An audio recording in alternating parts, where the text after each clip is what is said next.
Assalamualaikum warahmatullahi wabarakatuh. Perkenalkan, saya Siti Mutmainah, mahasiswa Prodi Manajemen Universitas Siber Asia.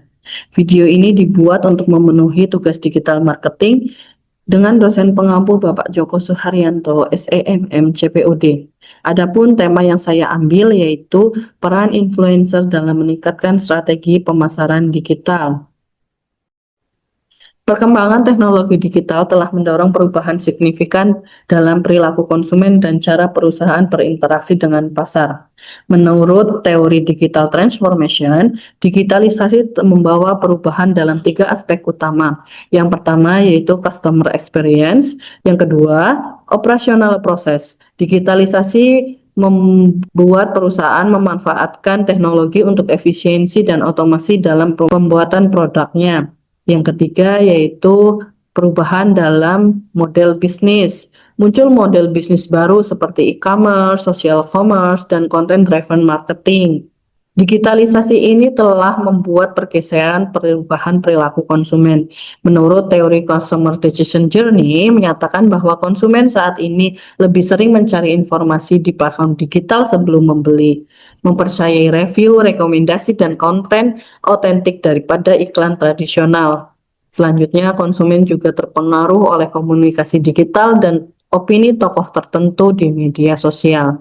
Inilah yang memicu lahirnya influencer marketing, karena konsumen lebih percaya pada rekomendasi apa yang mereka anggap relevan, bukan pesan dari perusahaan semata. Konsep influencer berakar pada teori komunikasi klasik yaitu two-step flow theory yang menyatakan bahwa informasi pemasaran tidak bergerak langsung ke masyarakat tetapi melalui opinion leader. Influencer modern adalah bentuk baru dari opinion leader digital. Mereka memiliki kredibilitas, keahlian di bidang tertentu, serta kedekatan psikologis dengan para pengikutnya. Teori ini menjelaskan kenapa pesan dari influencer lebih dipercaya dibandingkan dengan iklan perusahaan. Sebelum membahas lebih lanjut, mari kita pahami apa itu digital marketing. Berikut adalah pengertian digital marketing menurut para ahli. Yang pertama, menurut KV, digital marketing adalah penggunaan teknologi digital sebagai alat bantu untuk mencapai tujuan pemasaran itu sendiri. Yang kedua, menurut Coviello, Milley, dan Marcoling, digital marketing yaitu pemanfaatan teknologi dengan gaya yang interaktif dalam rangka membuat komunikasi yang tepat antara target pasar dan perusahaan. Sedangkan menurut Kotler dan Keller, digital marketing adalah upaya untuk memasarkan produk dan layanan dengan menggunakan teknologi digital. Pengertian influencer itu sendiri yaitu individu yang memiliki pengikut dan pengaruh signifikan di platform digital serta mampu membentuk persepsi dan keputusan pembelian audiens melalui konten-konten yang diproduksinya. Influencer dapat dikategorikan berdasarkan jumlah pengikutnya. Yang pertama yaitu mega influencer. Kategori influencer ini adalah yang paling tinggi. Mereka biasanya memiliki lebih dari 1 juta pengikut. Yang kedua, makro influencer. Ini adalah influencer yang setingkat di bawah mega influencer. Jumlah pengikutnya antara 100.000 hingga 1 juta pengikut. Yang ketiga, mikro influencer adalah seorang yang memiliki pengikut antara 1.000 hingga 100.000 pengikut. Mikro influencer ini berfokus pada area tertentu dan pada umumnya dianggap sebagai pakar industri atau spesialis topik. Yang keempat, nano influencer. Mereka cenderung memiliki jumlah pengikut yang lebih sedikit dibandingkan mikro influencer, yaitu kurang dari 1.000 pengikut. Selanjutnya untuk peran influencer dalam strategi pemasaran digital antara lain yang pertama yaitu meningkatkan brand awareness. Hal ini berarti meningkatkan kesadaran, pengenalan, dan ingatan konsumen terhadap suatu merek. Yang kedua yaitu membangun kepercayaan konsumen oleh seorang influencer sebagai upaya yang dilakukan konsumen untuk membuat audiens percaya bahwa produk atau layanan yang ia rekomendasikan benar-benar layak, bermanfaat, aman, dan sesuai dengan klaimnya. Kemudian yang ketiga yaitu meningkatkan engagement dan interaksi.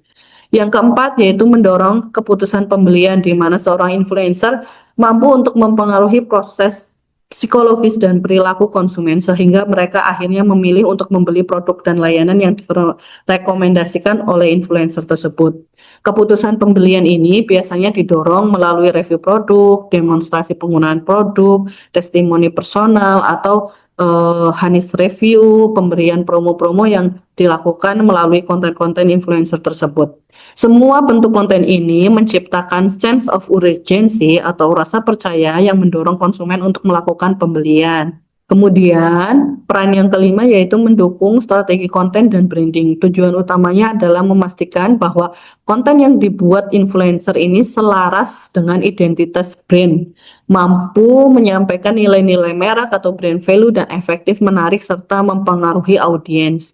Dengan kata lain, brand tidak hanya meminta influencer untuk mempromosikan produk, tetapi juga mengintegrasikan influencer ke dalam brand storytelling secara strategis. Selanjutnya, untuk keuntungan menggunakan influencer dalam pemasaran digital, yang pertama yaitu menjangkau audiens secara efektif. Influencer terutama dengan jumlah pengikut yang besar dapat membantu memperluas jangkauan promosi secara tepat. Konten yang dilihat dalam ribuan atau hingga jutaan audiens dalam waktu singkat ini memungkinkan brand memperoleh visibilitas yang lebih tinggi dibandingkan kanal pemasaran lainnya. Keuntungan yang kedua yaitu biaya lebih efisien dibandingkan iklan di TV. Untuk banyak brand, terutama UMKM, influencer marketing dianggap lebih efisien dibanding iklan TV atau billboard. Dengan modal yang lebih kecil, brand bisa menjangkau audiens yang lebih terarah dan relevan dengan produknya. Yang ketiga, efektif untuk meningkatkan brand awareness. Konten influencer memungkinkan brand tampil berulang kali di feed, story, atau video pengikutnya. Exposure yang konsisten ini dapat meningkatkan pengenalan merek, logo, tagline, atau value perusahaan. Semakin sering brand muncul, semakin kuat kesan yang ada di benak konsumen. Yang keempat yaitu meningkatkan SEO dan traffic website. Yang kelima, mendapat insight konsumen secara langsung. Insight konsumen merupakan pemahaman mendalam tentang kebutuhan perilaku, preferensi, motivasi, dan persepsi konsumen yang diperoleh melalui interaksi atau data yang mereka hasilkan. Selain memiliki keuntungan, penggunaan influencer dalam pemasaran digital juga memiliki tantangan tersendiri. Yang pertama yaitu resiko ketidaksesuaian nilai dan brand. Tantangan ini muncul ketika nilai pribadi, gaya komunikasi, cita influencer tidak sesuai dengan brand identitas maupun pesan yang disampaikan oleh perusahaan. Yang kedua yaitu resiko kontroversi dan reputasi. Ketika influencer terlibat kontroversi, reputasi brand yang bekerja sama dengannya juga dapat terkena dampak negatifnya. Kemudian yang ketiga yaitu kualitas follower tidak selalu otentik. Hal ini menyebabkan engagement rate-nya rendah sehingga pesan tidak benar-benar menjangkau audiens secara nyata. Hal ini dapat mengakibatkan pemborosan anggaran pemasaran tentunya. Yang keempat, keberhasilan kampanye sering bergantung pada kemampuan influencer menciptakan konten yang relevan, unik, dan menarik. Jika influencer kurang kreatif, tidak memahami apa yang perusahaan ingin sampaikan kepada konsumen, hal ini menyebabkan tingkat efektivitas kampanyenya bisa menurun. Kemudian yang kelima yaitu biaya kerjasama dengan influencer cenderung meningkat seiring dengan bertambahnya jumlah followersnya. Agar strategi pemasaran digital melalui influencer ini berjalan dengan efektif, kita dapat melaksanakan langkah-langkah sebagai berikut.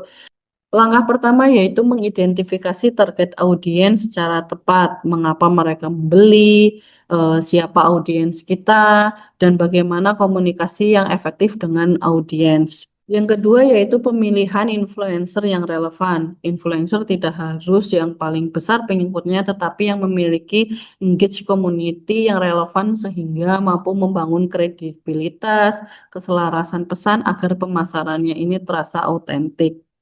Kemudian yang ketiga yaitu kolaborasi. Brand perlu memberi ruang bagi influencer untuk berkreasi dengan gaya mereka sendiri agar kontennya terlihat natural dan sesuai dengan persona influencer. Pendekatan kolaboratif ini menciptakan konten yang lebih otentik sehingga meningkatkan engagement dan kepercayaan audiens. Yang keempat yaitu kembangkan strategi konten yang otentik dan menarik. Yang kelima yaitu pantau hasil kolaborasi. Mengukur keberhasilan adalah penting menjadi bagian penting dari sebuah strategi ini. Kesimpulannya yaitu influencer memiliki peran yang signifikan dalam meningkatkan efektivitas strategi pemasaran digital. Mereka mampu memperluas jangkauan, membangun kepercayaan, meningkatkan awareness, serta mendorong keputusan pembelian. Namun, keberhasilan influencer marketing sangat bergantung dan pada relevansi, kredibilitas, dan kualitas konten dari influencer itu sendiri. Dengan pertumbuhan media sosial yang pesat, influencer diprediksi tetap menjadi salah satu elemen utama dalam pemasaran digital di masa depan. Demikian presentasi yang dapat saya sampaikan. Mohon maaf apabila terdapat kekurangan. Terima kasih. Wassalamualaikum warahmatullahi wabarakatuh.